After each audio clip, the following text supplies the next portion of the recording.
નિખિલભાઈ કેમ છો? બસ મજામાં. બસ મારે એ જાણવું છે કે સ્ટુટી ખાખરાની ફેક્ટરી પર હું આવ્યો છું. મને થોડું જાણવું તમારી પાસે એ છે કે સ્ટુટી ખાખરાના ખાખરા છે તે મેંડાના બને છે કે ઘઉંના, અને કેટલું હાઇજીન છે થોડું મને એ જણાવો. ખાખરા છે આપણે સ્પેશિયલ ઘઉંના બને છે અને આપણે ફેક્ટરીમાં 100% હાઇજીન રાખીએ છીએ. તે કે પ્રમાણેનું હાઇજીન છે થોડું મને જણાવો, ને પ્રોસેસ શું છે? સ્ટાર્ટિંગમાં છે આપણે પહેલાં લોટ જે ઘઉંનો લોટ આવે તેને ચાળી છે, બધા ઇન્ગ્રેડિયન્ટ મિક્સ કરીને આપણે લોટ બનાવીએ છીએ. એ પછી લોટ આપણે અહીંયા મશીન પર આવે છે અને ત્યાંથી આપણે અહીંયાથી બેન જે લુવા મૂકે છે ત્યાંથી રોટલી આગળ જાય છે, અહીંયા કટિંગ થાય છે.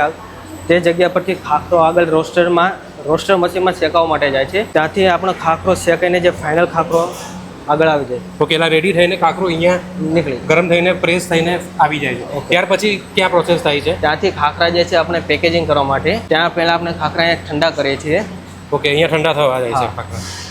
ઓકે, ઠંડા થઈને આપણે બાદમાં પેકિંગ કરીએ છીએ. ઓકે, આ ઠંડા થઈ ગયા હા. પછી એનું પેકેજિંગ માટે જાય છે, બરાબર? ત્યાં પેકેજિંગ માટે થાય. ત્યાં પેકેજિંગ કરીએ જે સમજો કે 200 ગ્રામ કે જે રીતના પેકેજિંગ અલગ અલગ પેકેજિંગ કરવું તે રીતના અલગ અલગ પેકેજિંગ કરીએ છીએ. ઓકે, ને આવી રીતે આ પેકેજિંગ તૈયાર છે. પેકેજિંગ કઈ કઈ સાઇઝનું હોય છે? 200 ગ્રામ.